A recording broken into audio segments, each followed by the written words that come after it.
Ang mailaw neon na kulay ube at pula ay sumasayaw sa buong mamahaling club sa Bonifacio Global City. Ang bass mula sa malalaking speaker ay umugong, halos maramdaman ang pagyanig sa dulo ang aking mapa. Sumandal ako sa pulang velvet na sofa. Hawak ang isang baso ng mamahaling champagne na ikatlo na naming nabuksan ngayong gabi. Ako si Miguel, 24 taong gulang, kararating lang mula sa pagtatapos ng master's degree sa England. Para sa akin, ang buhay ay isang walang katapusang party at ang Metro Manila ang aking personal na palaruan. Ngayong gabi, nagorganisa ang aking mga kaibigan ng isang welcome back party para sa akin. Lahat ay nagpapakasaya, walang pakialam sa labas ng mundo na patuloy na umikot. Bago niyo ipagpatuloy ang pagbabasa, huwag kalimutang magkomento kung saan kayo nanonood at mag-subscribe. Dahil ang kwento bukas ay sigurado kung hindi niyo dapat palampasin. Para sa ibang kabataang lalaki sa bansa, ang buwan ng Abril ay buwan ng kaba. Ito ang panahon ng paglilingkod militar. Ang pagpilingang itim o pulang papel na maaring magpasya sa kanilang kapalaran at 2 taon ng kanilang buhay. Marami ang nagdarasal, humihingi ng tulong upang hindi mapilitang magtrabaho sa init at hirap sa kampo ng militar. Ngunit para sa akin, ang lahat ng iyon ay walang saysay. Ipinanganak ako sa isang pamilyang mayaman, may koneksyon, at may lahat ng kayang bilhin ng pera. Naayos na ito ng aking ama. Hindi ko na kailangang pumila, pagpawisan, o sumugal sa maliliit na papel sa isang sisidlan. Minasdan ko ang dance floor, ang dami ng tao na sumasayaw sa tuktok. Hindi na nila kailangang mag-isip ng sobra. Kailangan lang nilang sulitin ang buhay ngayong gabi. Uminom ako ng champagne. Ang lasang tagumpay at pagiging mas mataas ay palaging matamis. Palagi akong tinuturuan ni Lolo tungkol sa pagmamahal sa bayan at karangalan ng isang lalaki. Siya ay isang veterano na nakaranas ng tunay na digmaan at may mga medalya ng kagitingan na nakasabit sa kanyang blazer sa mga mahahalagang okasyon. Ngunit palagi ko siyang binabalewala. Tiningnan ko ang ngapuklat sa braso ni Lolo at naisip na iyon ay katangahan. Nagbago na ang mundo. Sino pa ba ang nakikipaglaban sa panahong ito? Tayo ay nasa isang panahon kung saan ang negosasyon at ekonomiya ang nagpapatakbo ng lahat. Ang pera ang pinakamakapangyarihang sandata, hindi baril o espada. Minasdan ko ang aking mamakamay. Malambot at hindi kailanman humawak ng pala o piko. Hindi kailanman nadumihan ng putik. Ang magakamay na ito ay ipinangana upang magsayang ng magaseke at humawa ng manibela ng sports car. Ngunit pagkatapos, ang hindi inaasahan ay nangyari. Ang malakas na tuktok ay biglang naputol. Ang katahimikan ay bumalot sa mamahaling club na ito sa loob ng 1 segundo. Ang laser light na kumikislap ay tumigil. Ang DJ sa stage ay nagulat. Sinubukang pindutin ang mga button sa control panel ngunit walang tumugon. Bago pa man magsimulang magreklamo at magiyawan ang lahat, ang malaking LED screen sa likod ng stage ay nagliwanag. Ang makukulay na graphics ay napalitan ng matingkad na pulang bar kasama ang malalaking puting titik na gumulong sa screen. Deklarasyon ng pambansang emergency. Ang imahe ay lumipat sa isang lalaking news anchor na nakasuot ng maitim na suit. Ang kanyang mukha ay seryoso na hindi ko pa nakita dati. Ang boses ng news anchor ay umalingaw-ngaw sa buong club, na ngayon ay tahimik na halos marinig ang hininga. Iniulat niya ang isang matinding tensyon sa hangganan. Isang malaking puwersa ngang hindi kilalang matropa ang lumalapit sa ating teritoryo. Nagkaroon ng matinding labanan sa ilang estratehikong puntos.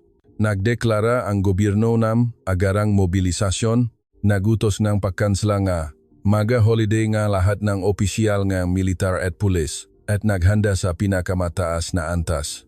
Ang ngiti sa aking mukha ay unti-unting nawala. Ang kapaligiran sa paligid ko ay nagbago mula sa pagdiriwang tungo sa tensyon na halos mahawakan.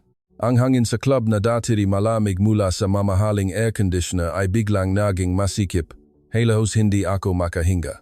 Ang basongang champagne sa aking kamay ay bahagyang nanginginig. Ang malamig na tubig ay dumaloy mula sa baso, dumikit sa aking paboritong slacks. Sinubukan kong sabihin sa sarili ko na ito ay chismis lamang o isang uri ng military exercise. Imposibleng magkaroon ng tunay na digmaan sa panahong ito. Ngunit ang video footage na ipinapakita sa screen ay masyadong makatotohanan. Ang natangke na gumagalaw, ang usok nga apoy na umaakyat sa kalangitan. Nakpakulo ito sa aking tiyan. Isang basag na baso ang narinig mula sa isang sulok ng club, sinundan ng bulungan at pagbubulungan na unti-unting lumalakas. Ang ilan ay nagsimulang kunin ang kanilang mga cellphone upang tawagan ang kanilang mga pamilya. Ang ilan ay nagmamadaling umalis sa club. Sinubukan kong sirain ang nakakapanik na katahimikan sa pamamagitan ng pagtawan ng tuyo at sinabing, "Hoy, bakit kayo nakakaganito? Hayaan na lang natin ang mga sundalo ang maasikaso. Ang trabaho natin ay magsaya at gumasta." Sabi ko habang nagsalin pa ng champagne sa baso. Ngunit walang sumama sa aking pagtawa. Ang mga mata na, lahat ay nakatingin pa rin sa LED screen. Pakiramdam ko ay nagisa ako sa gitna ng maraming tao sa lugar na ito. Si Brian, isa sa aking matalik na kaibigan na nakaupo sa kabilang panig, ay mahigpit na nakakuyom ang kanyang kamao, halos puti ang kanyang nga buko. Si Brian ay hindi mula sa isang mayayamang pamilya tulad namin. Siya ay isang probinsyano na nagsikap upang makapag-aral sa Metro Manila at bukas ay ang araw kung saan kailangan niyang mag-report para sa pagpapatala para sa serbisyo militar sa kanyang probinsya. Tiningnan ko siya na babala na sabihin ang isang bagay upang paalalahanan siya ng walang gana. Ngunit nang makatitigan kami, wala akong nakitang takot sa kanyang mata tulad ng inaasahan ko. Ito ay isang uringang pakiramdam na hindi ko maintindihan. Ito ay mukhang determinado, matigas, at may bahid enerhe galit. Ang mga neon light sa club ay hindi na magandang gayon. Mukha silang pulang signal ng babala na kumikislap, nagpapaalala na ang mundo, nakilala ko ang mundo, na puno ng kaginhawaan at pribilehiyo ay malapit ng gumuho. Ang malupit na mundo ng realidad ay kumakatok sa aking pintuan, at sa pagkakataong ito, ang pera ni Papa ay maring hindi na makabili ng daan palabas para sa akin. Nilunok ko ang aking lawe ng mahirap. Ang malamig na pakiramdam ay unti-unting kumakain sa aking puso. Nagmaneho ako sports convertible pauwi ng mas mabagal kaysa dati. Ang makalsada sa Metro Manila ngayong gabi ay mukhang kakaiba. Maraming sasakyan ng militar ang nagsalubungan. Ang sirena ay umalingaw mula sa malayo. Ang kapaligiran ng takot ay kumalat sa bawat sulok ng kabisera. Pagpasok ko pa lang sa pamilyar na malaking mansyon, ang katahimikan ay bumati sa akin. Bukas pa rin ang mailaw sa sala. Naglakad ako papasok at nakita si Lolo na nakaupo sa kanyang paboritong rocking chair. Ang kanyang mamata ay nakatitik sa telebisyon na nagulat ng sitwasyon sa hangganan ng seryoso. Hindi nakasuot ng normal na pajama si Lolo, kundi hawak niya ang isang lumang military jacket na may punit at kumupas na kulay. Ito ang jacket na isinuot niya sa digmaan maraming dekada na ang nakalipas. Lumapit ako sa kanya, sinisikap, sirain ang tensyon sa isang casual na tono. "Lolo, gabi na, hindi ka pa natutulog. Ang mabalita na iyan ay hype lamang. Bukas, ayusin na ni Papa ang tungkol sa aking paglilingkod militar.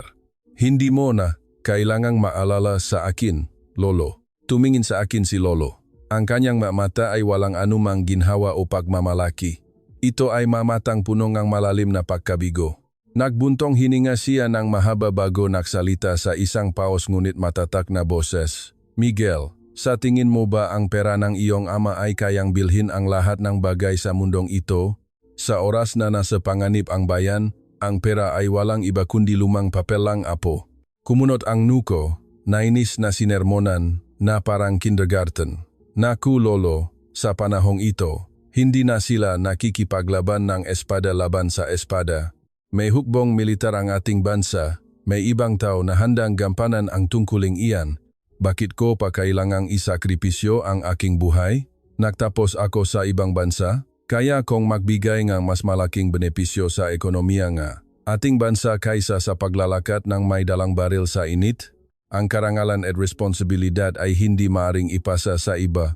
"Miguel," mabilis na sagot ni Lolo sa isang matigas na tono. "Maraming kasama sa digmaan ang nawala sa akin. Hindi sila mayaman, hindi sila nagtapos ng mataas, ngunit mayroon silang puso na mas malaki kaysa sa iyo ngayon. Tandaan mo, Ang kalayaan na mayroon tayong lahat ngayon ay binayaran ng dugo at laman ng ordinaryong tao na walang anumang koneksyon.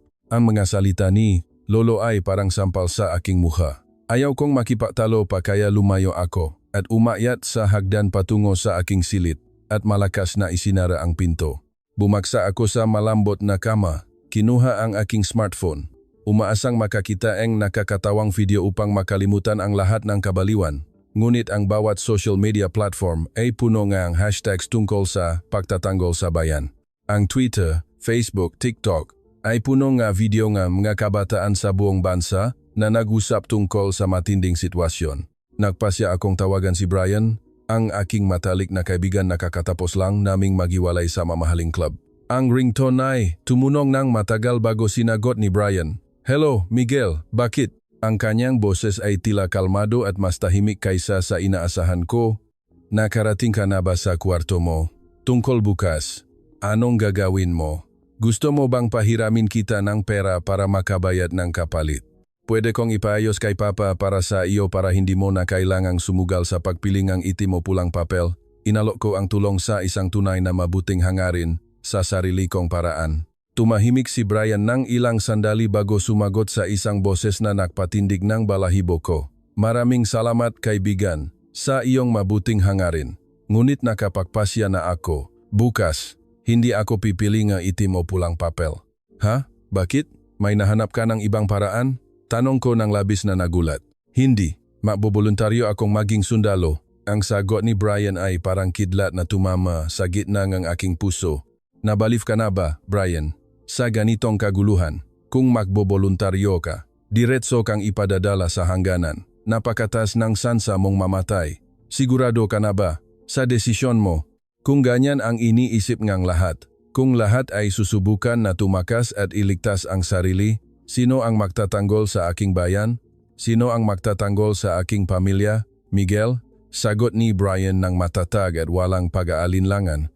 Wala akong pera, wala akong impluensya, ngunit mayroon akong lakas, mayroon akong malusok na katawan, gagampanan ko ang aking tungkulin. Iyan lang muna, kaibigan. Good luck. Naputol ang tawa, ngunit ang masalita ni Brian ay patuloy na umalingaw-ngaw sa aking isipan. Nakaupo ako sa malaking kama, nakatingin sa screen ng telepono na nagpe-play ng viral na video. Ipinapakita ngang video ang eksena sa harap ng isang military enlistment center sa isang probinsya. Kahit hating gabi pa lang, may napakaraming kabataan na nakasuot ng dilaw na t-shirt ang simbolo ng pagboboluntaryo sa paglilingkod militar. Mahaba ang pila, umaabot sa kalsada. Hindi sila pinilit ng sinuman. Wala silang pera na magbibigay ng kaginhawaan. Ngunit mayroon silang isang bagay na wala ako. Alon tapang ang nagiging trending topic number 1.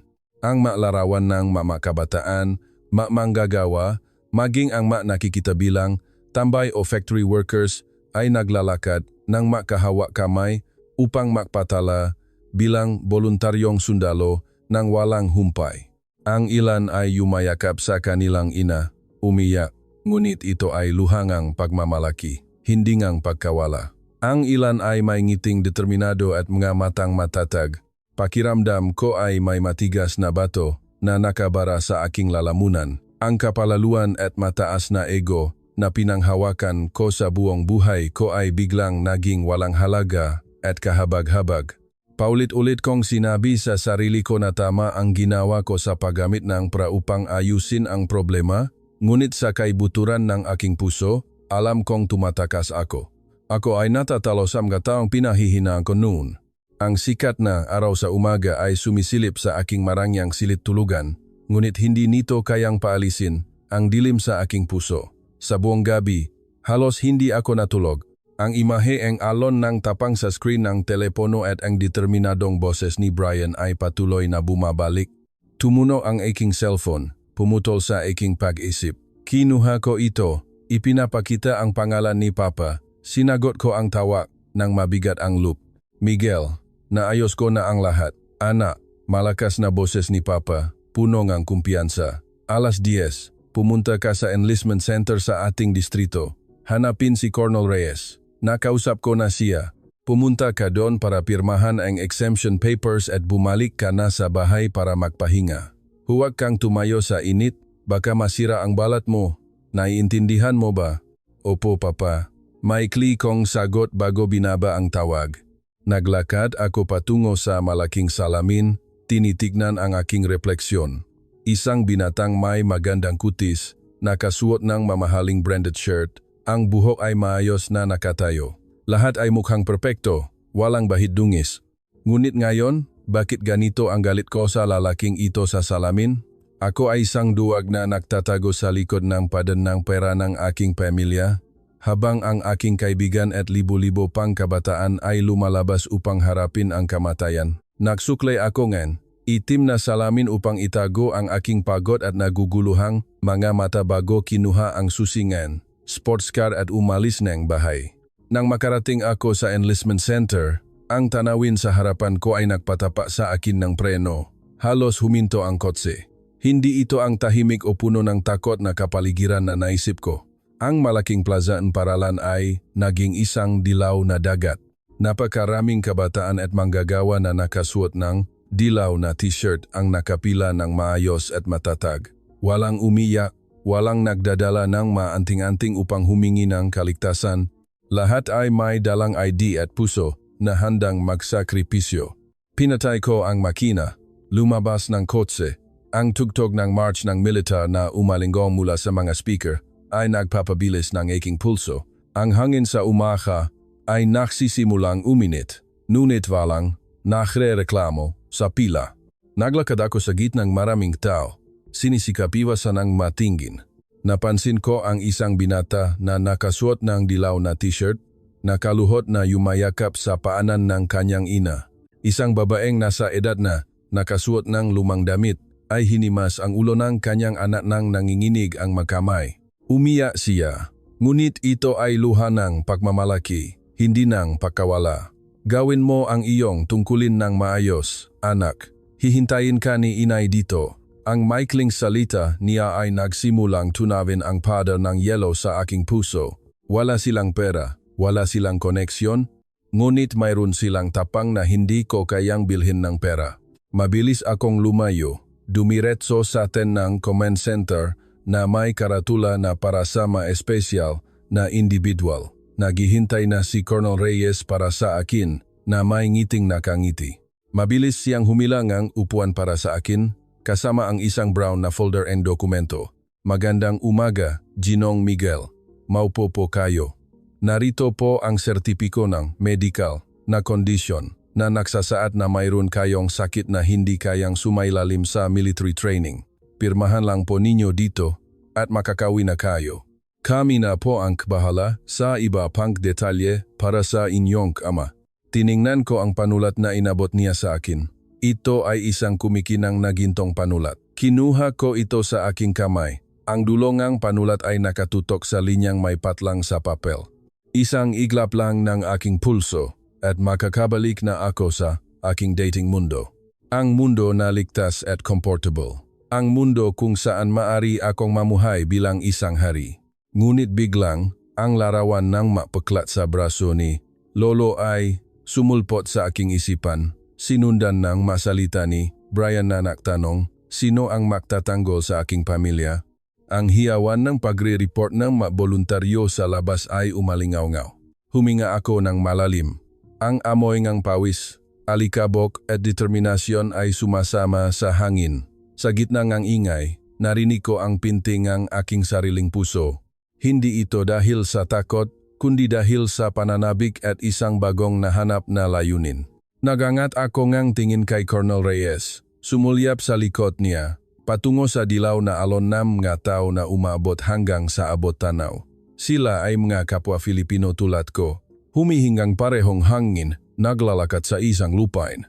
Bakit ako may pribileyo higit sa kanila? Nagsimulang manginig ang aking kamay na may hawak na gintong panulat. Tiningnan ko ang papel na parang isang maruming bagay. Ibinagsak ko ang panulat sa mesa ng malakas. Kaya nagulat si Colonel Reyes. May problema po ba, Ginong Miguel? Tanong niya nang nahihirapan ang boses. Puno NP pakalito. Tumayo ako ng tuwid. Ang aking paboritong branded suit ay hinubad at ay tinapon sa upuan. Hindi ko po pipirmahan ang dokumentong ito Sabi ko sa pinakatahimik at matatag na boses sa aking buhay. At pakiusap, pakisabi po sa aking ama na nagpasya ang kanyang anak sa sarili niyang landas. Hindi ko na hinintay ang anumang paktutol o tanong mula sa nakatatandang opisyal ng militar. Tumalikod ako at lumabas sa VIP tent. Tumiretso sa registration table para sa mga voluntaryong maglilingkod sa bayan. Agad, ang sikat ng araw sa umaga ay sumisikat sa aking mukha. Kumuha ako ng dilaw na t-shirt mula sa distribution table. Tiningnan ako ng nagre-register ng may pagtataka. Marahil dahil sa aking mamahaling slacks at makintab na leather shoes na tila hindi angkop sa lugar. Tinanong niya ulit para makasigurado kung gusto kong magboluntaryo bilang sundalo sa batch na ito. Tumango ako, may ngiting bahagya sa aking labi. Opo, handa akong maglingkod sa bayan, malakas at malinaw kong sagot. Sa sandaling ibinaba ko ang murang ballpoint pen sa volunteer application form, naramdaman ko ang isang kakaibang ginhawa. Ito ang pakiramdam ngang paglaya mula sa ginintuang hawla. Hindi na ako ang mayabang na tagapagmana ng bilyonaryo. Sa sandaling ito, ako ay isang Filipino na handang ibuwis ang kanyang buhay upang ipagtanggol ang lupaing ito kasama ang aking mga kapatid. Ang alontapang ay nagwawalis na ng aking lahat ng kahangalan. Ang susunod kong hakbang ay hindi na sa dance floor ng mamahaling club, kundi sa larangan ng digmaan na nahihintay. Ang pinakamalaking kampo and militar sa bansa ngayon ay punong-puno and libu-libong kabataang lalaki. Ang tanawin sa harapan ay isang pangyayari na hindi pa nangyari sa kasaysayan ng ating bansa. Maraming foreign news agencies ang nagpadala ng reporters at photographers upang mag-cover ng balita. Sinusubukan nilang kunan ng larawan at interviewin ang mga kabataang nakasuot ng dilaw na t-shirt na nakapila ng napakahaba. Walang black or red card box. Walang iya ng paghihiwalay. Mayroon lamang bundok ng volunteer application forms na patuloy na tumatas. Maraming banyaga ang nakatayo, nakatingin ng gulat. Hindi nila maintindihan kung ano ang naktulak sa mga kabataan sa bansang ito na tila mahilig magsaya at mapayapa na handang maglakad patungo sa larangan ng digmaan ng walang sapilitang utos. Nakatayo ako sa gitna nila. Ang init ng araw ng Abril ay nagsusunog sa aking balat. Ang pawis ay bumaba sa aking dilaw na t-shirt. Ngunit kakaiba, hindi ako nainis. Tumingin ako sa katabi ko. Sa kanan ay isang magsasaka mula sa probinsya na may matigas at magaspang na kamay. Sa kaliwa ay isang motorcycle mechanic na may magatatu sa braso. At ako, ang tagapagmana ng bilyonaryo. Kami ay makaiba tulad ng langit at lupa sa labas ng mundo. Ngunit sa sandaling ito, sa ilalim nga isang sikat nga araw at may isang kulay nga damit, kami ay kasama sa digmaan na may pantay na halaga bilang tao. Ang hiyawan ng instruktor ay umalingaw-ngaw, sinira ang katahimikan. Maraming military truck ang dumating. Mabilis kaming isinakay sa mga truck. Nagsisiksikan sa mainit na likod ng truck. Walang malambot na leather seats. Walang malamig na air conditioner.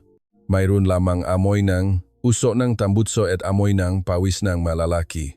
Ang truck ay umandar ng bigla. Iniwan kami sa likod ng aming pamilyar na buhay. Pagdampingang gulongang truck sa lupa ang kampongang training. Agad kaming sinalubong ang impyerno.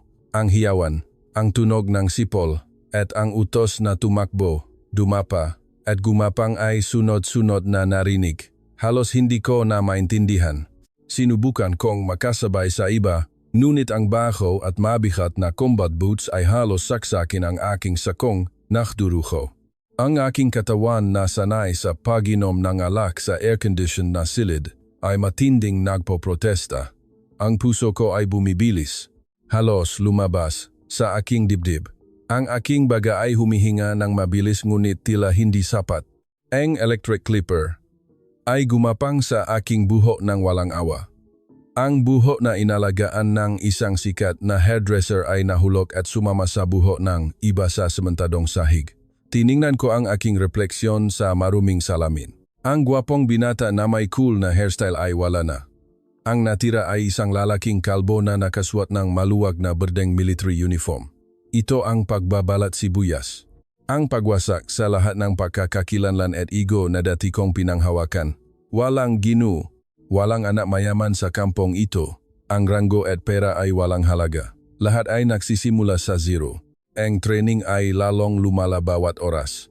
Kailangan naming magbuhat ng malalaking troso, tumakbo sa maburol at libis, gumapang sa maputik na amoy. Hindi ko na matandaan kung ilang beses akong nakalunok ng putik. Ang aking mga kamay na dating humahawak lamang ng business cards at manibela ng sports car ay puno na ang gayon ng paltos, galos at sugat na nagdurugo. Maraming beses, habang gumagapang ako sa mga damuhan na may tinik, ang aking katawan ay masakit na halos hindi ko na makaya. Ang bulong ng kahinaan ay umalingaw-ngaw sa aking isipan. Paulit-ulit, ano ba ang ginagawa ko dito? Dapat nasa malambot akong kama sa bahay. Dapat tumawag ako kay Papa para ipasundo ako. Ngunit sa bawat pagkakataon na sumusulpot ang ideyang iyon, iaangat ko ang aking ulo at titignan ang likod ng kasama kong sundalo sa harapan. Bumaksak sila, umiyak sila, ngunit walang sumuko, walang umatras. Ang magsasaka ay patuloy na gumapang, nagnangalit ang ngipin. Ang mekaniko ay patuloy na inaalalayan ang nasugatang kasama upang sumulong. Ang malarawang iyon ay parang sampal sa aking muha. Nagdulot itong hiya sa akin na sumuko. Kinagat ko ang aking labi hanggang sa dumugo. Pinagsama-sama ko ang huling lakas na nakatago sa pinakamalalim na bahagi ng aking katawan at itinula ang sarili ko upang tumayo at sumulong. Hindi ako susuko. Hindi ko hahayaang maliitin. Ako en sinuman na sabihing ang anak mayaman ay walang kakayahan. Paklubok na gabi, ang baraks ay tahimik. Mayroon lamang tunok na kisama-fan na umuhong at ang hilik na pakot na kasama ko sa training. Nakaiga ako sa manipis na foam na kutson, na matigas na parang tabla, nakatitig sa kisame, nagawa sa jero. Masakit ang bawat bahagi ng aking katawan, parang pinukpo ng bakal na martilyo. Ang hapunan na mayroon lamang matigas na kanin at sabaw na may halong manok ay naging pinakamasarap na pagkain na natikman ko sa aking buhay. Ang gutom at pagod ay nagturo sa akin ng pinakamahalagang aral. Tinuruan ako nito na pahalagahan ang maliliit na bagay, tinuruan ako nito ng pagtitiis, at higit sa lahat, tinuruan ako nito ng salitang kapatid. Sa madilim at malamig na gabing ito, hindi na ako nag-isa. Naramdaman ko ang init mula sa daan-daang lalaki na nakahiga sa aking tabi. Kami ay nagiging isa. Ang aking pagmamataas at kahambugan ay nadurog kasama ngang putik sa ilalim ng aking boots. At ang pumalit ay isang puso na matigas tulad ng bakal, handang harapin ang kamatayan bukas. Ang tunog ng tambuli ay umalingaw-ngaw sa dilim sa 2:00 ng umaga, sa pinakamalakas na ulan. Ang hiyawan na magtipon agad, ay umalingaw-ngaw sa buong baraks na dati tahimik. Lumunda kami mula sa aming kutson sa pamamagitan ng instinct na na-train sa loob ng ilang linggo. Ang pagkaantok ay napalitan ng labis na pagising. Mabilis kong kinuha ang uniforme na nakalagay sa aking panan. Ang makamay na nanginginig sa unang araw ay, alam na ngayon, ang tamang pag-ayos ng bawat gamit sa gitna ng madilim na ilaw mula sa spotlight sa labas. Nakita ko ang mga muka ng aking mga kasamahan sa unit na mas seryoso kaysa dati. Hindi ito isang night drill tulad ng dati, dahil sa mga may naming lahat ay mayroon na ngayong tunay na bala at totoong granada. Ang bigat nito sa aking balikat at sa aking uniforme ay nagpapaalala sa akin na ang panahon koglalaro ay tapos na, at ang totoong impyerno ay nahihintay. Kaming lahat ay inutusang sumakay sa mga military truck na nakapila ng mahaba, sa gitna ng matinding ulan na halos hindi na makita ang daan. Ang matrak ay umandar sa dilim. Walang nagsasalita ni isang salita. Ang katahimikan sa loob ng truck ngayong gabi ay mas nakakatakot kaysa sa hiyawan ng instruktor. Nakaupo ako malapit kay Brian. Nakita ko siyang ipinikit ang kanyang mata, bumubulong ng isang dasal habang mahigpit na hawa ang kanyang rifle. Ako naman, nakatingin lang sa labas ng truck. Nakikita ang mga ilaw mula sa mga bahay na sibilyan na unti-unting lumalayo. Sa isang banda, naisip ko ang aking komportableng silid sa Metro Manila. Naisip ko si Papa na marahil ay gising pa dahil sa pag-aalala. Ngunit ang instinct ng isang sundalo na itinuro sa akin ay nagsabi na kailangan kong itapon ang mga damdaming iyon. Ang tanging tungkulin ko ngayon ay ipagtanggol ang lupaing aking tinatapakan. Nakarating ang truck sa red zone. Ang hangganan sa madaling araw na nakita ko sa gitna ng ulan ay nagpatigil sa pintig ng aking puso. Hindi ito eksena mula sa isang pelikulang pandigma na dati kong pinapanood, kundi isang malupit na katotohanan. Ang dating mapayapang nayon sa hangganan ay naging impyerno. Ang maitim na usok ay umaakyat sa kalangitan sa gitna ng patuloy na pagulan. Nakita ko ang makonvoyng mga residente na nagsisikap na tumakas. Dumaan sa aming direksyon. Umiyak ang maliliit na bata sa yakap na kanilang gaina na puno ng kawalan ng pag-asa. Isang matandang lalaki ang nakaupo sa likod ng pickup truck, nakatitik sa kanyang nasusunog na bahay ng tulala. Ang larawang iyon ay tumama sa aking dibdib ng matindi. Ang galit na hindi ko pa naranasan ay nagsimulang kumulo sa aking dibdib. Ito ang ginawaing kalaban sa matao sa aking bayan. Ito ang dahilan kung bakit ako narito. Bumaba sa truck. Ang malalaki ay pumasok sa foxhole. Sigaw ngang kapitan. Nakikipagpaligsahan sa tunong ngang bagyo. Lumundag ako mula sa military truck. Ang aking boots ay lumubog sa putik hanggang sa kalagitnaan ng aking binti. Ang amoy ngang pulbura na may halong amoy ngang dugo na dala ng hangin ay nakakasuka. Ginapang ko ang aking sarili sa foxhole na nahukay. Ang malamig na putik ay kumapit sa aking damit, nagpanginginig sa aking buong katawan. Bigla, isang nakatakot na sipol ang narinig mula sa kalangitan. Dumapa, may sumigaw bago ang malakas na pagsabog ay narinig malapit. Ang lakas ng pagsabog ay nagpatunog sa aking tenga sa loob ng ilang sandali. Ang lupa at magabato ay tumama sa aking mukha, kaya masakit ang lahat. Ito ang unang beses na naramdaman ko ang kamatayan na nasa ilang hakbang lamang ang layo. Nakatago ako sa putik. Ang puso ko ay bumibilis. Halos lumabas. Narinig ko ang pintig na aking puso na mabilis na parang tambol ngang digmaan. Ang takot ay nagsimulang kumapit sa aking isipan. Nanginginig ang aking makamay, hindi ko makontrol. Gusto kong sumiga ng malakas. Gusto kong tumakas sa lugar na ito. Ngunit nang tingnan ko ang dilim, nakita ko ang isa sa aking makasamahang sundalo sa tabi ko. Sinisikap niyang alalayan ang isa pang kasama na tinamaan ng shrapnel sa binti. Tandaan mo, kaibigan, kailangan nating makaligtas ng makasama, sumigaw siya upang magbigay lakas sa gitna na lumalakas na putukan. Ang larawang iyon ay nagpabalik sa aking diwa. Huminga ako ng malalim, pinagsama-sama ang natitirang tapang, at kinuha ang baril, ipinatong sa aking balikat. Ang aking mata ay nakatitik sa madilim na kagubatan sa harapan. Ang kapalaluan ng anak mayaman na dating nag-isip na siya ay mas mataas sa iba ay namatay kasama ng unang pagsabog. Ngayon, walang Ginong Miguel. Mayroon lamang Private Miguel na kailangang lumaban upang mabuhay at ipagtanggol ang kanyang mga kapatid sa likod. Ang kalaban ay maaring may mas malalakas na armas, ngunit ang wala sila ay ang puso na handang mamatay para sa mga nasa likod namin. Ang putukan mula sa kalaban ay patuloy na umalingaw-ngaw. Nagngalit ako ang ngipin, handa sa pahaharap na mangyayari sa loob ng ilang minuto. Sa sandaling iyon, alam kong naiintindihan ko na kung ano ang hitsura ng karangalan na sinasabi ni Lolo. Hindi ito nasa mga medalya, kundi nasa puso ng taong handang tumayo para sa iba sa pinakamadilim na oras. Ang pulang bala ay lumipat sa dilim ngabi.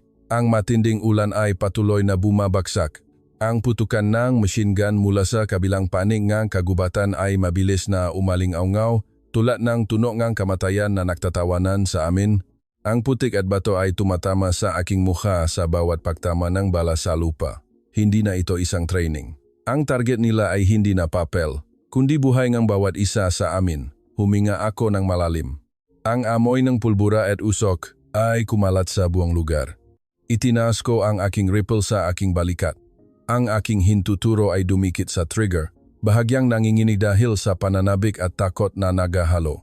Sinubukan kong tumingin sa dilim at sa ulan, ngunit ang nakikita ko lang ay ang flashes mula sa madulo ng baril ng kalaban na paminsan-minsan ay nagliliwanag. Bigla, ang isang binatilyong sundalo mula sa parehong kumpanya na nakatago sa tabi ko ay hindi na nakakayanan ang presyon. Sumigaw siya ng buong lakas dahil sa matinding takot, nawala ang kanyang ulirat. Ibinato niya ang baril sa putikan at sinubukang tumayo mula sa Dienda Tomakas. Tianaya, kong mamatay. Gusto kong umuwi. Umiyak siya, nanginginih ang kanyang katawan na hindi makontrol. Sa larangan ng digmaan kung saan lumilipad ang mabala, ang pagtayo ay katumbas ng pagpapakamatay. Wala akong oras upang mag-isip. Inutusan ako ngang aking instinct na sumugod. Sunggaban ang kanyang kwelyo at hilahin siya ng buong lakas upang ibalik siya sa lupa. Ang bigat na aking katawan ay dumagan sa kanyang likod. Nagulong kaming dalawa sa putik. Sa gitna ng gabala na lumilipat ng ilang pulgada lamang mula sa aming ulo. Bumalik ka sa katinuan ngayon din. Kung tatakbo ka, mamamatay ka. Sumigaw ako sa kanyang mukha. Nakikipagpaliksahan sa malakas na putukan. Tiningnan niya ako ng malaki ang mata at puno ng luha.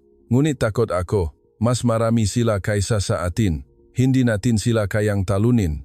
Mahigpit kong hinawakan ang kanyang kwelyo, tumingin ng malalim sa kanyang nanginginig na mata. Makinig ka. Walang sinuman ang hindi takot mamatay. Ako rin ay takot. Ngunit tumingin ka sa paligid. Itinuro ko sa kanya ang frontline. Ang lahat ng ating makasamahang sundalo ay naknangalit ang ngipin at lumalaban. Walang umatras ni isang hakbang. Si Brian ay nagbibigay ng pabalat na putukan para sa isang kasama na naglolot ng bala. Ang magsasaka mula sa probinsya ay sumisigaw upang bigyan lakas ang mga kasama sa unit. Ang bawat isa sa kanila ay ibinubuwis ang kanilang buhay upang ipagtanggol ang lupaing nasa likod natin. Sa gitna ng putukan at amoy ng dugo, napagtanto ko ang isang katotohanan na hindi ko pa naintindihan dati. Ang larawan ng daan-daang libong, kabataan na sabay-sabay na nagsuswat ng dilaw na t-shirt at naglalakad patungo sa larangan ng digmaan ay hindi ilusyon. At hindi lang ito isang panandalyang pagkabalif. Ito ay dahil sa dugo. Ito ay ang pagmamahal sa bayan na dumadaloy sa DNA nating lahat. Ito ay ang produkto nga maturong ating mamagulang ng matatag at mainit na pamilyang Filipino na paulit-ulit na nagsasabi sa atin na alamin ang utang na loob sa lupaing sinilangan. Tinuruan tayo nito na magsakripisyo para sa kabutihan ng lahat. Kahit sa panahon na umuunlad ang teknolohiya at dumarami ang dayuhang kultura, ang mga aral na iyon ay hindi kailanman nawala. Nakaugat ito ng malalim sa ating kaluluwa, naghihintay lamang sa araw na kailanganin ng bayan at handa itong sumiklap na parang apoy na hindi mapapatay. Nagboluntaryo tayo na pumunta dito. Tandaan mo, sabi ko kay Carlo, ang aking boses ay mas matatak kaysa kailanman. Pumunta tayo dito upang ipagtanggol ang ating mga magulang. Ipagtanggol ang ating mga pamilya. Kung tatakbo tayo ngayon, sino ang magtatanggol sa kanila? Kunin mo ang baril mo at lumaban tayo ng makasama. Ang aking maasalita ay tila nagpabalik sa kanyang ulirat. Ang kanyang katawan na nanginginig ay nagsimulang maging kalmado. Nilunog niya ang kanyang lawe. Kinuha niya ang baril na puno ng putik at ipinatong muli sa kanyang balikat. Ang kanyang mga mata ay nagbago mula sa takot tungo sa determinasyon. Tinapik ko ang kanyang balikat ng marahan at humarap sa kalaban. Hinawakan ko ang trigger ng baril, nagpaputok ng mabala sa kagubatan ng walang tigil. Ang takot sa aking puso ay napalitan ng tapang at pagmamalaki. Ang kalaban ay maaring may mas modernong armas, maaring mas marami ang kanilang tauhan, ngunit hinding-hindi nila may intindihan ang kapangyarihan ng puso na handang ibuwis ang buhay para sa bayan. Ang kapangyarihan ng mga kabataang Filipino na lumalaban ng may tunay na pagmamahal sa bayan. Ang putukan ay patuloy na umalingaw-ngaw sa buong gabi. Lumaban kami ng buong lakas. Tinaboy ang kalaban na pilit na pumapasok ng paulit-ulit. Walang umaatras, walang sumusuko. Ang matinding ulan na bumabagsak ay hindi kayang patayin ang apoy ng determinasyon sa aming mapuso. Naramdaman ko ang init mula sa baril na kumalat sa aking palat. Ito ay isang init na nagpapaalam sa akin na buhay pa ako. At gagamitin ko ang natitirang bahagi ng aking buhay upang ipagtanggol ang aking bayang sinilangan hanggang sa huling hininga. Ngayong gabi, napatunayan namin sa kalaban na ang alon ng tapang na dati nilang pinagtatawanan ay sa katunayan isang pader na bakal na hindi kailanman magigiba. Ang unang sikat ng araw sa umaga ay dahan-dahang sumilip sa ulap ngang usok at makapal na hamog. Huminto na ang ulan na bumaksak sa buong gabi at ang natira ay ang maapatat ng tubig sa maadahon at ang mabakas ng pawis sa aming maamuka. Ang putukan na datiri umalingaw-ngaw hanggang sa mabingi ang aming matenga ay unti-unting humina at sa wakas ay tumahimik. Ang kalaban ay umatras. Naintindihan nila na ang pada ng tao na kanilang minamaliit ay mas matigas kaysa sa kayang butasin ng kanilang mabala. Dahan-dahan kong ibinaba ang baril, ipinatong sa aking hita. Nanginginig ang aking katawan, hindi dahil sa takot, kundi dahil sa matinding pagod at ang adrenaline na unti-unting bumababa. Huminga ako ng malalim sa hangin na umaga. Ang amoy ng usok ay kumakalat pa rin, ngunit pakiramdam ko ito ang pinakamalinis na hangin na aking nalanghap. Lumingon ako sa paligid ng foxhole. Ang kalagayan ng bawat isa ay halos hindi na makilala. Kami ay punong-puno ng putik pulbura at bakas ng dugo mula sa labanan. Si Brian ay nakasandal sa sandbag na hindi kalayuan.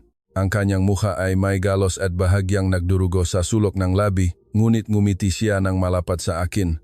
Ito ang pinakataos puso at magandang ngiti na nakita ko mula sa kaibigang ito. Ginapang ko ang aking sarili patungo sa kanya. Inabot ang aking kamay upang hawakan ang kanyang balikat ng mahigpit. Walang kailangan ng salita. Alam naming dalawa nakakatapos lang naming lumabas sa impyerno. Si Carlo, ang binatilyong sundalo na dating nawalan ng ulirat kagabi, ay mahigpit na nakayakap sa kanyang baril. Ang kanyang nga mata ay wala ng takot. Ito ay napalitan ne determinasyon at instinct ne isang tunay na mandirigma. Tumango siya sa akin bilang pasasalamat na binalik ko siya mula sa bangin ng kaduwagan. Ang tunok mubuts na lumalapat sa putik ay lumalapit. Naglalakat si Kapitan, sinisiyasat ang frontline. Ang kanyang mukha ay puno mo tensyon, ngunit nang makita niya kami. Lumabas ang ngiti no pagmamalaki. Huminto siya sa harap ngaming squad. Ang kanyang mata ay sinisiyasat. Ang aming mamuha na puno ng putik, isa-isa. Magaling ang ginawa ninyo, sabi ni Kapitan sa isang bahagyang nanginginih na boses. Minamali tayong kalaban. Akala nila ang volunteer force na puno nga binatilyong walang karanasan ay tatakbo sa unang putukan pa lang. Ngunit napatunayan ninyo sa kanila na ang makabataang Filipino sa panahong ito ay hindi lang magaling sa social media. Kapag kailangan ng bayan, kayo ang pinakamahalagang hiyas na handang sumikat at ipagtanggol ang lupaing ito gamit ang inyong buhay. Ang masalita ni Kapitan ay nagpatigil sa aking lalamunan. Luhang kagalakan ang umapaw sa aking mamata. Tiningnan ko ang bandila ng Pilipinas na nakakabit sa aking uniforme. Ang pulanggang bandila ay tila mas matingkad at mas makabuluhan kaysa kailanman. Nung una, inisip ko na ang serbisyo militar ay paaksaya ng oras, isang bagay para sa mga walang pagpipilian. Ngunit sa sandaling ito, lubos kong napagtanto na ang paglilingkod sa bayan ang pinakamataas na karangalan na maaring taglayin na isang lalaki. Hindi mahalaga kung ikaw ay mula sa isang napakayamang pamilya o isang simpleng magsasaka na naghahanap buhay araw-araw. Kapag suot natin ang isang uniforme, ang dugong dumadaloy sa ating katawan ay pulang dugo, ang kulay ngang pagmamahal sa bayan, ang kulay ngang pagpapakasakit, ang kulay na itinuro sa atin ng ating mga magulang at ninuno na mahalin at pangalagaan. Ang sikat ng araw sa umaga ay nagsimulang uminit, ngunit walang nagrereklamo sa pagod. Tinulungan namin ang maksugatan, dinala ang maknasugatan sa medical unit sa likod. Nakita ko ang mga bangkay nga kalaban na nakakalat sa kagubatan. Nakasuot sila ne maitim na uniforme, kumpleto sa armas, mukhang nakatakot, ngunit ang nawawala sa kanila ay ang kanilang kaluluwa. Lumaban sila dahil sa utos. Pinilit silang lumaban, habang kami ay lumaban ng may puso. Lumaban kami upang ipagtanggol ang aming bayang sinilangan. Lumaban kami para sa pagmamalaki na itinuro sa amin mula pa sa pagsilang. Iyon ang pagkakaiba na nagpapatatak sa pader ng tao na hindi kailanman magigiba. Ang alo ng tapang na dating isang trending topic lamang sa online world ay naging isang tsunami ng tapang na nagwawalis sa lahat ng takot. Tinulungan namin ang paglilinis ng mawasak na debris sa paligid ng foxhole. Ang mabala ay nakakalat sa lupa. Ito ang ebidensya ng tindi ng labanan kagabi. Yumuko ako upang pulutin ang isang rifle casing. Ang tanso ay mainit pa rin. Mahigpit ko itong hinawakan sa aking kamay. Ito ay magsisilbing paalala sa tapang ng lahat na aking magkapatid ngayong gabi. Nilapitan ako ni Brian at marahang tinapik ang aking balikat. Nagawa natin, Miguel. Nagawa talaga natin. Ang kanyang boses ay paos ngunit punong pagmamalaki. Oh, kaibigan, nagawa natin at ipagpapatuloy natin ito hanggang sa tuluyan silang umatras. Sagot ko ng may determinadong tingin. Ang matinding training sa kampo ng militar ay nahanda sa aming katawan. Ngunit ang pagmamahal sa bayan at ang pagkakapatiran ang nahanda sa aming puso para sa lahat ng pagsubok. Ang larawan ng daan-daang libong kabataang Filipino na sabay-sabay na nagpatala bilang sundalo ay nananatiling pinakamagandang larawan sa aking alaala. Ito ang pagising ng bagong henerasyon, ang pagkilala sa halaga ng kalayaan na binayaran ng dugo at laman ng aming mga ninuno. Hindi namin hahayaan ang sinuman na yurakan ang lupaing ito. Kahit pabuhay ang kapalit, ipagtatanggol namin ito ng buong kakayahan. Tiningnan ko ang maliwanag na kalangitan. Walang ulap. Nagpapasalamat sa mang-aaral nga aking pamilya. Nagpapasalamat sa mainit na dugo sa aking katawan na nagpapaalala sa akin kung para saan ako ipinanganak. Ito ang gaming panata.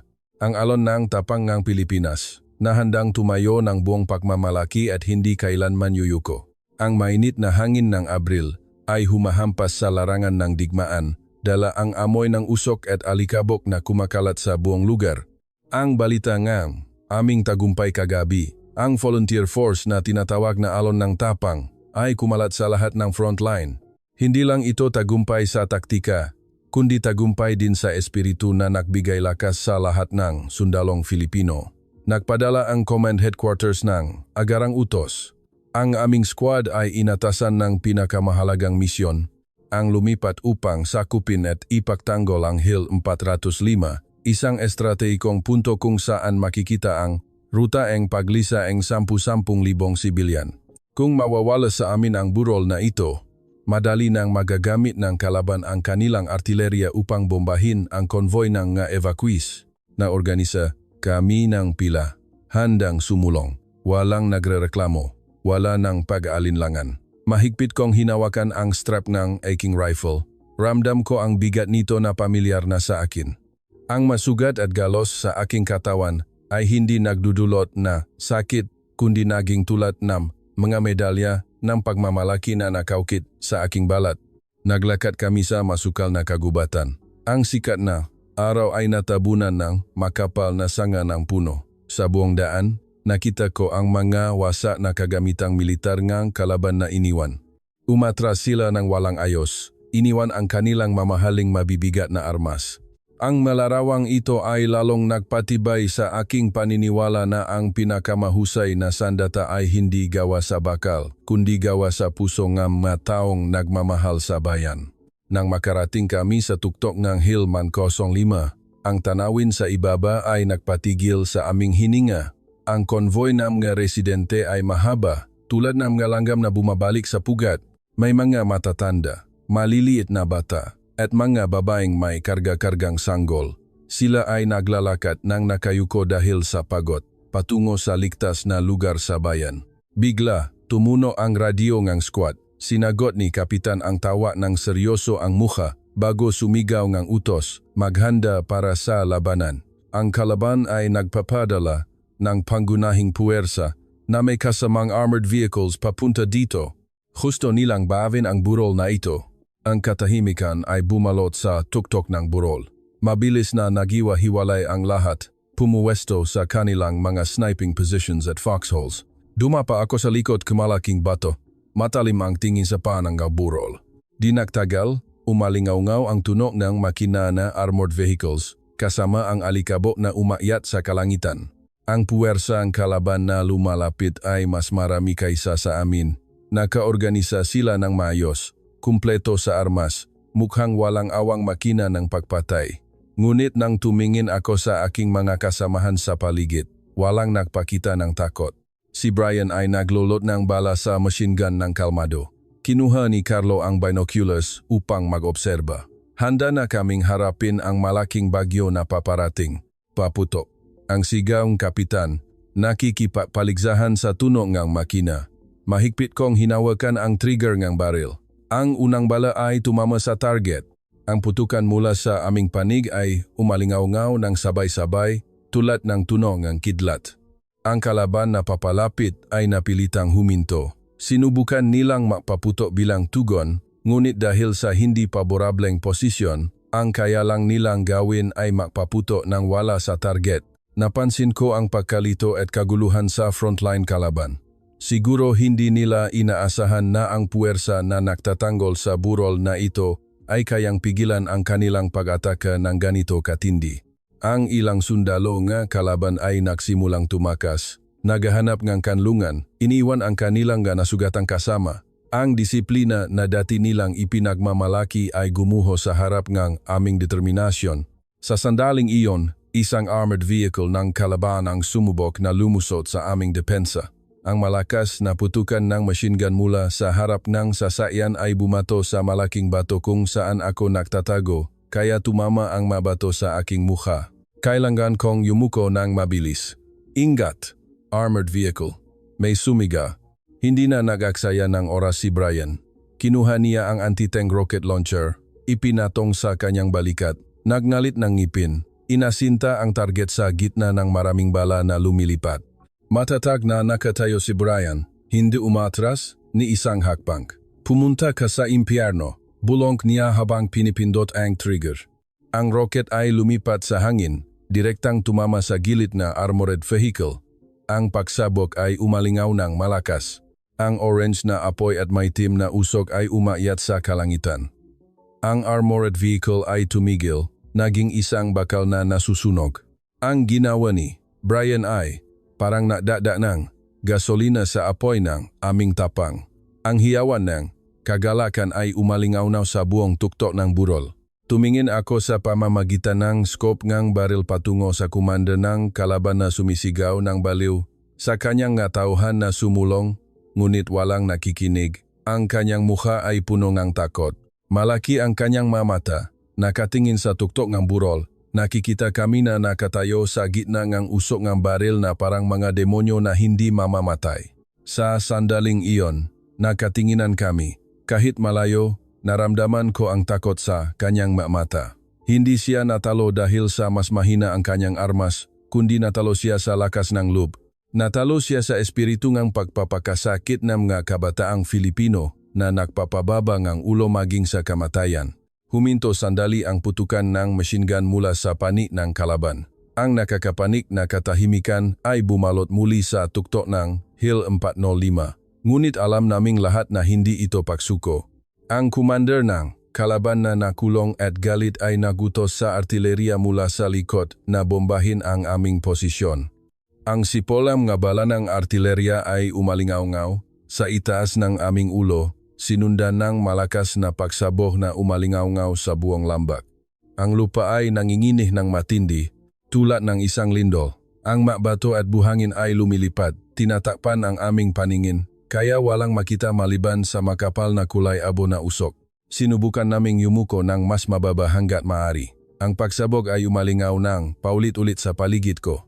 Yumuko ako sa putik, nagdarasal na makaligtas sa ulan ng bakal na ito. Sa gitna ng kaguluhan, nakita ko ang isang granada na gumulong sa likod ng malaking bato at tumigil ilang hakbang lamang mula sa akin. Ang oras sa paligid ko ay tila huminto. Malaki ang aking mamata, matigas ang katawan dahil sa matinding takot. Inutusan ako ng aking utak na tumakbo, ngunit ang aking maabinti ay hindi makagalaw. Sa isang iglap ng sandali na ang kamatayan ay kukunin ang aking kaluluwa. Isang katawan ang tumama sa aking tagiliran ng malakas, kaya kaming dalawa ay nalaglag sa foxhole sa ibaba. Ang pagsabog ay umalingaw-ngaw ng malakas. Ang malakas na puwersa ng pagtama ay tumama sa aking likod, kaya ako ay nasaktan at nabingi. Ang buong mundo ay umikot bago ang lahat ay nagdilim sandali. Nang dahan-dahan bumalik ang aking ulirat, iniling ko ang aking ulo, sinisikap na mawala ang paghahilo, sinubukan kong bumangon at umupo. Ang amoy ng dugo ay mas matindi kaysa sa amoy ng pulbura. Tumingin ako sa tabi ko at ang aking puso ay halos gumuho. Ang katawan ni Brian ay nakahiga ng tahimik sa lupa. Ang unipormeng militar na dati berdaay ngayon ay basang-basa ng matingkat na pulang dugo. Siya ang taong sumugod upang itula ako palayo sa radius ng pagsabok kanina. Siya ang sumangga sa shrapnel para sa akin. Brian, sumigaw ako ng malakas. Gumapang upang alalayan ang katawan ng aking matalik na kaibigan. Nanginginig ang aking magakamay habang sinisikap kong pigilan ang malaking sugat sa kanyang dibdib. Ang mainit na dugo ay patuloy na dumadaloy sa aking madaliri. Ang maluha na pilit kong pinipigilan ay umapaw. Hindi ko na mapigilan. Army medic, nurse, tulong. Sumigaw ako ng buong lakas hanggang sa mapunit ang aking lalamunan. Ngunit sa gitna ng putukan at pagsabog, walang nakarinig sa akin. Dahan-dahang idinila ni Brian ang kanyang mata. Ang kanyang mukha ay maputla, walang dugo. Itinaas niya ang kanyang nangingini na kamay upang hawakan ang aking braso ng marahan. Isang bahagyang ngiti ang lumabas sa kanyang tuyong labi. Huwag na kang tumawa, Miguel. Alam ko na. Ang kanyang boses ay paos at putol-putol. Iniling ko ang aking ulo ng balif. Huwag kang magsasalita ng ganyan. Kailangan mong mabuhay. Nangako tayo na uwi tayo ng magkasama, di ba? Nangako ka sa nanay mo, di ba? Ngumiti ng mas malawak si Brian. Ang kanyang nga mata ay nagsimulang maging tulala, nakatingin sa kalangitan na puno nga usok. Nagawa ko ang aking tungkulin, kaibigan. Ipinagtanggol ko ang bayan. Ipinagtanggol ko ang aking pamilya. At ipinagtanggol ko rin ikaw. Sulit na. Umubos yan dugo bago pinagsama-sama ang huling lakas. Mahigpit na hinawakan ang aking kamay. Kailangan mong mabuhay pa. Gamitin mo ang iyong buhay para sa akin. Ipagtanggol mo sila. Pagkatapos ng mga salitang iyon, ang kamay na humawak sa aking braso ay nahulog sa tabi niya. Napiit ang kanyang mata. Ang huling hininga ng matapang na binata mula sa probinsya, ang taong nagturo sa akin ng salitang pagsasakripisyo, ay lumipat kasama ang mainit na hangin ng digmaan. Yinakap ko ang katawan ni Brian na wala ng buhay. Umiyak ng malakas ng walang hiya. Ang sakit ng pagkawala ng aking matalit na kaibigan ay tumagos ng malalim sa kaibuturan ng aking puso. Ito ang presyo na kailangan nating bayaran. Ito ang kahulugan ng salitang pagsasakripisyo ng dugo at laman upang ipagtanggol ang bayan. Ang kalayaan na mayroon tayo ay hindi nahulog mula sa langit, kundi binayaran ng buhay ng maordinaryong tao tulad ni Brian, mga taong nagbuwis ng lahat upang makatulog ng payapa ang mga nasa likod. Ang kalungkutan ay nagbago sa galit na sumiklap na parang apoy. Maingat kong ibinaba ang katawan ni Brian. Kinuha ko ang kanyang rifle, ipinatong sa aking balikat kasama ng aking sariling baril. Tumayo ako sa ibabaw ng foxhole. Walang pakialam sa mga bala na lumilipat sa paligid ko. Ibinuhos ko ang bawat bala na mayroon ako sa kalaban ng bale, kasama ang malakas na sigaw na nakmula sa kaibuturan ng aking kaluluwa para kay Brian. Para sa Pilipinas, ang kasamahang sundalo sa squad na nakakita na sakripisyo ni Brian ay sabay-sabay na nagalit at nakaroon ng matinding lakas. Ang alon ng tapang na dating matatag ay naging bagyo na apoy na handang sunugin ang kalaban. Ang natitirang kalaban ay nakahiwa-hiwalay, tumakas ng walang iniisip. Hindi na sila naglakas loob na lumingon dahil alam nila na kaharap nila ang isang hukbong hindi kailanman susuko. Ang sikat ng araw sa hapon ay sumilip, nagpinta sa tuktok ng Hill 405 ng kulay orange gold, ang kulay na tulad ng aming t-shirt noong unang araw naming naging volunteer soldiers. Ang putukan at pagsabo na dating umalingaw-ngaw ng matagal ay ngayon ay tahimik na. Ang kalaban ay natalo at umatras sa kabilang panig ng hangganan. Iniwan nila ang maraming armas at kagamitang militar upang makaligtas. Ang kanilang puwersa ay nadurog. Hindi dahil sa mas mahusay na armas, kundi dahil sa padangang tao na binuo mula sa tapangang kabataang Filipino. Lumuhod ako sa gitna ng gawasa na debris, nakatingin sa umawagaywe na bandila nga, Pilipinas sa tuktok ng burol ng may damdaming mahirap ilarawan. Ang luha ng pagkawala at pagmamalaki ay dumaloy sa aking mamapisngi. Tinanong ko ang sarili ko kung ano ang dahilan kung bakit ang mga ordinaryong kabataan tulad namin, na dating namumuhay ng comfortable sa lungsod, ay iniwan ang lahat upang harapin ang kamatayan ng walang takot. Ang sagot ay hindi komplikado. Hindi ito salamangka o anumang espesyal na kapangyarihan, kundi ang dugo ngang pagmamahal sa bayan na dumadaloy sa bawat Filipino.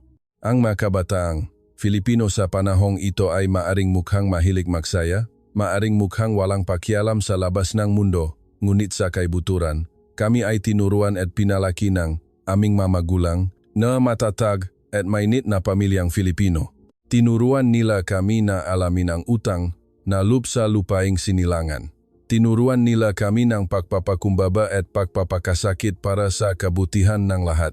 Kahit sa panahon na umuunlad ang teknolohiya at dumarami ang dayuhang kultura, ang maaral na iyon ay hindi kailanman nawala. Nakaugat ito ng malalim sa aming kaluluwa. At kapag kailangan ng bayan, ang aming hininga ay handang maging isa. Ang diwangang pagmamahal sa bayan na nasa aming dugo, ang nagpatakot sa kalaban at nagpilit sa kanila na sumuko. Pagkaraan 6 na buwan, nang tuluyang tumahimik ang sitwasyon sa hangganan, bumaba ako sa tren sa estasyon ng Tutuban. Ang Metro Manila ay magulo pa rin at puno ngang ilaw tulad ng dati. Ngunit ako ay hindi na ang dating ako. Hindi na ako nakasuot ng mamahaling branded suit. Nakasuot ako ng uniformang militar na may medalya and karangalan. Ang peklat sa aking kilay at ang balat na nasuno sa araw ay mga tanda ng pagkatalo ng aking pagmamataas at simbolo ang isang tunay na lalaki. Sumakay ako ng kotse pauwi sa malaking mansyon. Pagbukas ng gate, nakita ko si Lolo na nakaupo sa wheelchair sa harap ng pintuan. Mukha siyang mas matanda, ngunit ang kanyang mga mata ay matalim pa rin. Lumapit ako at huminto sa harap niya, inunat ang aking dibdib ng buong pagmamalaki, huminga ng malalim, at nagsalute ng pinakamatatak at pinakatamang paraan ayon sa estilo ng isang sundalo. Private Miguel, nagre-report pabalik sa pamilya, sabi ko ng malakas at malinaw. Naluha si Lolo. Sinubukan niyang tumayo mula sa wheelchair gamit ang kanyang nanginginig na kamay. Mabilis akong lumapit upang alalayan siya, ngunit inihinto niya ako gamit ang kanyang kamay. Tumayo siya ng tuwid at nagsaluta bilang tugon sa akin. Ito ay isang pagpapakita ng paggalang mula sa isang dating mandirigma patungo sa isang bagong mandirigma. Nagawa mo ang tungkulin ng isang lalaki ng buong buo, apo. Lubos akong ipinagmamalaki mo, sabi niya, nang humihigbi bago ako niyakap ng mahigpit. Ipinikit ko ang aking mga mata, nilalasap ang init at pagmamalaki na hindi ko kailanman naramdaman mula sa malaking tumpok ng pra. Ngunit ang aking misyon ay hindi patapos. Kinabukasan, bumiyahe ako sa isang maliit na nayon sa probinsya upang makipakita sa nanay ni Brian. Isang babaeng nasa edad na may muha na may ngiting malungkot, ang lumabas upang salubungin ako sa harap ng bahay. Lumuhod ako sa harap niya. Inabot ang aking nanginginig na kamay. Ibinigay ang dogtag ni Brian at ang liham na iniwan niya para sa kanya. Bayani po si Brian, nanay. Siya po ang nagturo sa akin ng tapang. Inibuwis niya po ang kanyang buhay upang ipagtanggol ako at ang ating bansa. Sabi ko habang umiyak. Kinuha ng nanay ni Brian ang dogtag at niyakap ng mahigpit.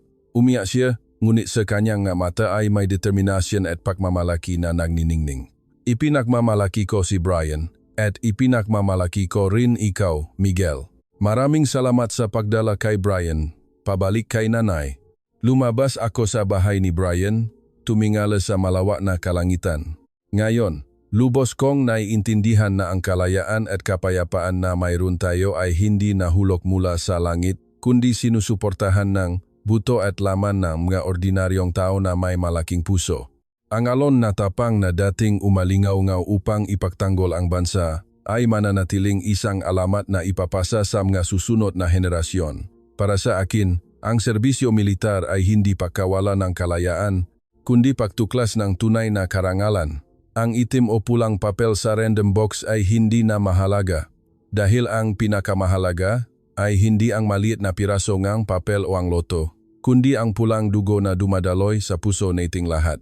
Ang dugo ngang pagpapakumbaba, ang dugo ngang pagmamahal sa bayan na hindi kailanman maglalaho sa lupa ngang Pilipinas, magpakailanman.